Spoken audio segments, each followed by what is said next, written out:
자, 11강에서는 10강에서 설치한 모비우스 플랫폼에서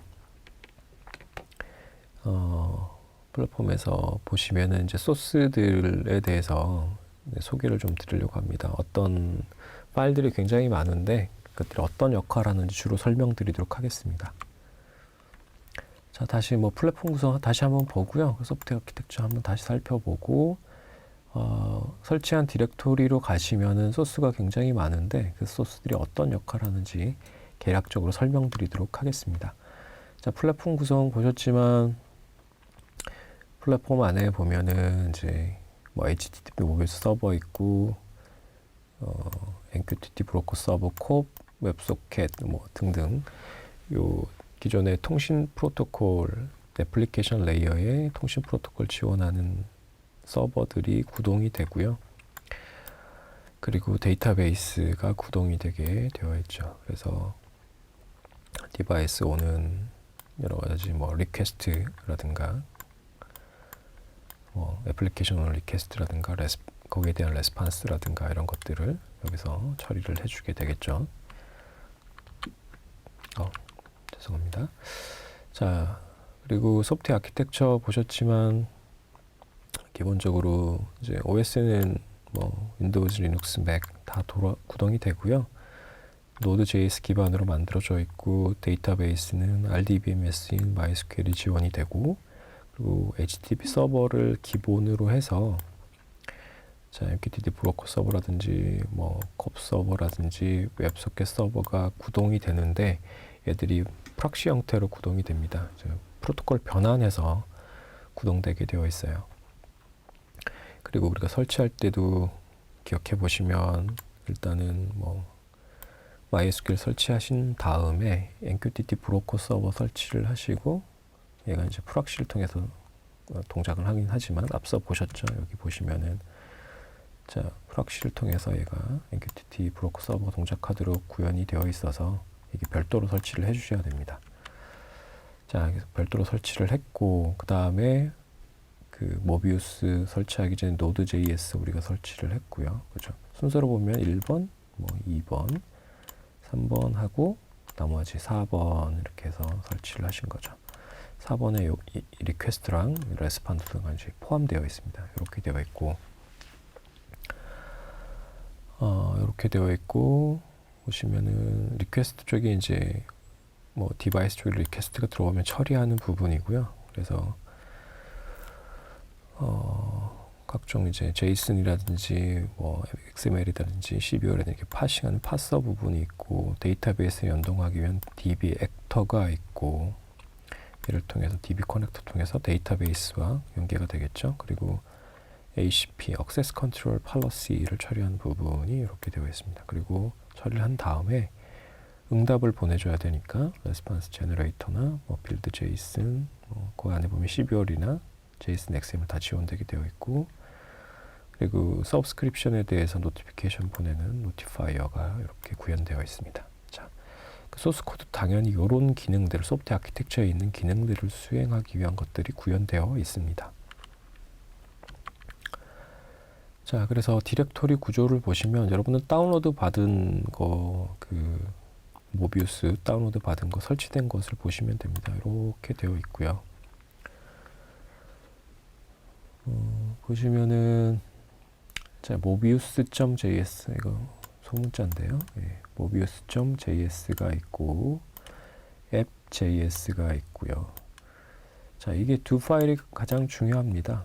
이거 서버를 구동시키기 위해서 우리가 이전 강의에서 노드하고 명령 프롬프트에서 노드하고 한 칸 띄우시고 mobius.js에서 서버를 구동시켰잖아요. 구동시키면서 얘가 익스프레스를 썼기 때문에 app.js가 주된 역할을 합니다. 얘가 일단 구동이 되고 app.js가 구동이 되는 형태로 됩니다.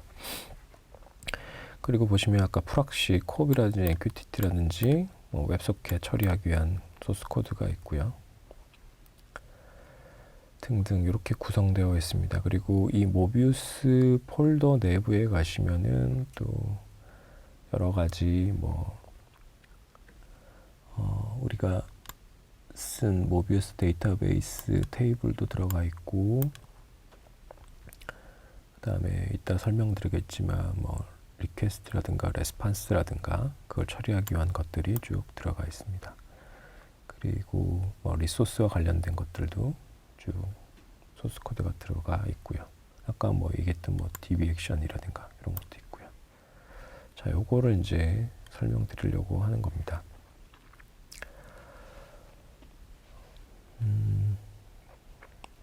그래서 요 소스 코드들이 어떤 역할을 하는지 한번 보도록 하겠습니다.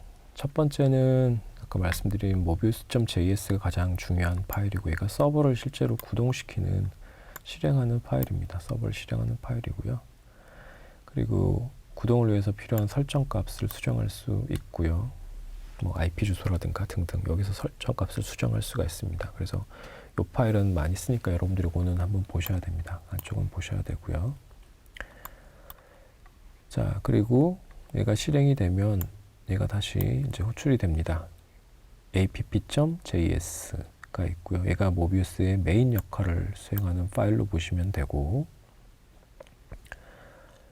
그리고 모비우스 서버로 들어오는 모든 패킷은 일단은 이 파일에서 제일 먼저 처리가 됩니다. 제일 먼저 처리가 되고요. 그리고 여기서 HTTP 서버를 실행을 하고요. 그리고 리슨 모드로 들어가게 됩니다. 즉 클라이언트, 즉 IoT 디바이스에서 리퀘스트가 올 때까지 그냥 기다리는 모드로 들어가게 되는 거죠. 기다리고 있다가 이제 패킷이 들어오면 패킷의 타깃 URL을 이제 파싱을 하고요. URL 파싱을 하고 패킷의 바디를 분석을 해서 정상적인 건지 아닌지를 판단도 하고요. 정상적인 패킷이다라고 하면은 해당 동작을 수행하는 resource.js로 전달합니다. 자, 아까 보시면 여기 resource.js가 있죠. 여기로 전달을 한다는 얘기고요. 그리고 오류 패킷일 경우는 responder.js를 통해서 오류를 리턴한다. 이것도 아까 보셨죠. 여기를 통해서 리턴을 하게 되는 겁니다. 오류가 발생하면. 자, 그리고 HTTP 서버는 서버 성능 개선을 위해서 클러스터 형태로 구성되어 있습니다. 구현되어 있습니다. 그리고 자, 프락시 MQTT, 프락시 코, 프락시 웹소켓 이런 게 있는데요. 이런 것들은 사실은 그 MQTT랑 HTTP 바인딩하는 그 코드입니다. 바인딩하는 코드고요. MQTT 관련된 데이터를 처리하기 위해서 하는 거고. 자, 서버가 이제 구동이 되면 이 서버로 정보를 가져와서 MQTT 토픽 만들고 서브스크라이브를 수행하는 역할을 해주고요. MQTT 데이터가 수신이 되면 HTTP 패킷으로 만들어서 모비우스를 전달하는 형태로 구현되어 있습니다. 이게 프락시 역할이죠. 그리고 레스판스를 받으면 이를 다시 MQTT 패킷으로 만들어서 MQTT 레스판스를 수행하는 형태로 진행을 합니다. 그래서 이 역할, MQTT to HTTP 바인딩 하는 코드라고 보시면 되고, 콥이나 웹소켓도 마찬가지입니다. 이거는 콥 to HTTP 바인딩 처리를 하는 거고요. 콥 데이터 처리할 때 쓰고, 얘도 콥 서버를 생성하고 콥 데이터가 수신되면 이를 HTTP 패킷으로 만든 다음에 모비우스 서버에서 처리되게 만들어주는 겁니다. 레스판스는 이제 거꾸로 처리가 되겠죠. 밑에 있는 것도 마찬가지예요. 그래서 웹소켓 서버를 일단 실행을 하고 웹소켓 데이터가 수신되면 HTTP 패킷으로 만든 다음에 모비우스를 전달하고 여기서 이제 해당하는 처리를 한 다음에 레스판스 보내면 또 거꾸로 처리가 되는 겁니다. 그리고 wdt.js는 워치독 타이머인데요. 모비우스에서 사용하는 자체 타이머로 사용하고 있는 겁니다. 타이머 관련된 거고요. 자, 다음으로 모비우스 폴더 안에 보시면 아까 얘기한 resource.js라든가 responder.js 파일이 있고요. 리소스 먼저 보시면은 자, 여기 이제 모비스 지원하는 모든 리소스들에 대해서 뭐 CSV부터 AE, 뭐 컨테이너, 컨텐트 리스트 등등 모든 게 리소스라고 말씀드렸죠. 이것들에 대해서 뭐 CRUDN 디스커버리까지 D까지 이런 모든 동작들을 수행하는 코어 파일입니다. 그래서 생성하고 뭐 검색하고 업데이트하고 지우고 노티파이하고 탐색하고 뭐 이런 등등을 수행하는 코어 파일입니다. 그리고 소문자입니다. 다 앱.js에서 검증된 URL 또는 뭐 바디에 대해서 해당하는 메소드, 여기 메소드죠. 이런 메소드들에 따라서 내부적으로 처리하는 포맷으로 변환하고 뭐 실제 DB와 연동하는 작업 등등을 합니다. 그래서 여기 보시면 DB 연동을 해서 db action.js와 sql action.js를 여기서 수행 같이 하게 됩니다. 그래서 리소스에 대해서 처리하는 메소드들 그리고 DB와 연동하는 부분들이 여기에 구현되어 있다고 보시면 됩니다. 그리고 레스판더 같은 경우에는 요청받은 리퀘스트 패킷에 대해서 app.js, list.js 처리된 결과에 대해서 응답하는 역할을 수행하는 거고요. 자, 응답할 때, 레스폰스 할 때 응답할 데이터를 JSON, XML 포맷에 맞게 변형한 후에 응답을 보내주게 됩니다. 그리고 DB 액션하고 SQL은 데이터베이스 관련된 거죠. 실제 DB와 뭐 연결하고 접근하여 결과를 리턴하는 게 DB 액션 쪽이고요. 자, SQL은 말 그대로 이제 SQL 문장을 만들어주는 역할을 하는 겁니다. 자, 그리고 SGN은 약자에서 보셨지만, 약어에서 보셨지만, 숏네임에서 보셨죠. 여기 노티피케이션 하는 겁니다.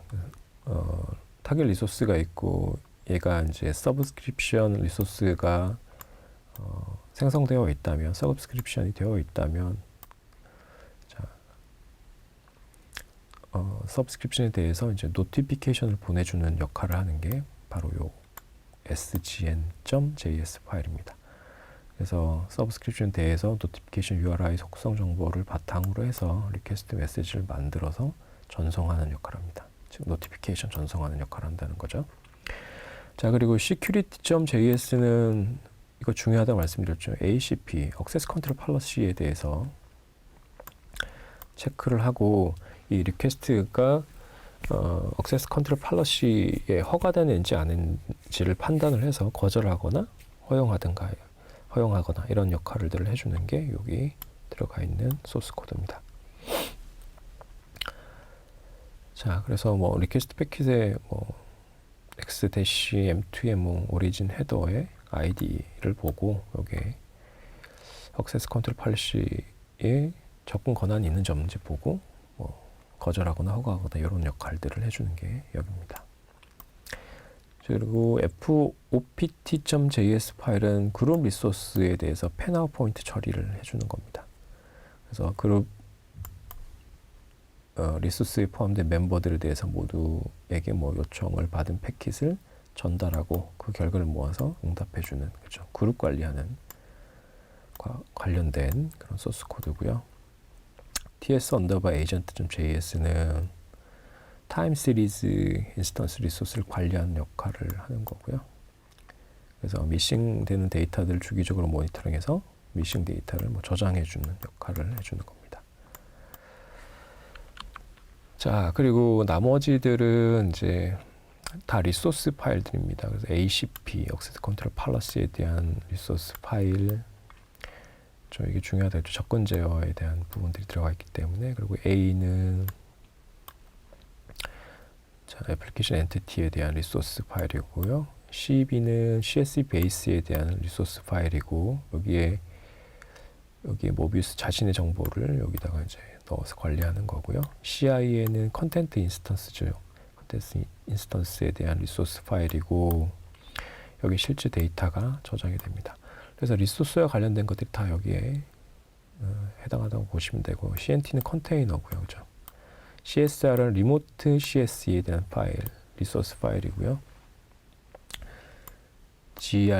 grp.js는 그룹에 대한 리소스 파일이고 LCP는 로케이션 팔러시에 대한 리소스 파일, MMS는 멀티미디어 세션 리소스 파일이고 SD는 시멘틱 디스크립터 리소스 파일이고 서브는 서브스크립션 리소스 파일이고 TS는 타임 시리즈, TSI는 타임 시리즈 인스턴스, 다음 REQ는 리퀘스트 리소스 파일이고요. 노드는 노드 리소스 파일이고 MGO는 매니지먼트 오브젝트 MGMT OBJ 리소스 파일을 해당합니다. 그래서 여기는 다 리소스에 관한 것들입니다. 리소스에 대한 파일들이라고 보시면 됩니다. 자, 이상으로 우리가 그 모비우스 오픈 서버 플랫폼을 설치를 했고 그 설치된 폴더에 들어가서 보시면은 여러 가지 소스 코드가 있는 걸 봤고요. 대략적으로 중요한 파일들이 어떤 역할을 하는지에 대해서 설명을 드렸습니다. 그래서 공부를 좀 더 하실 때 그 파일들을 실제로 어떤 역할을 하는지 보시고 소스 코드가 어떻게 구성되는지 직접 들어가서 확인해 보시면 많은 도움이 될 것 같습니다. 자, 이번 강의는 여기서 마치도록 하겠습니다. 감사합니다.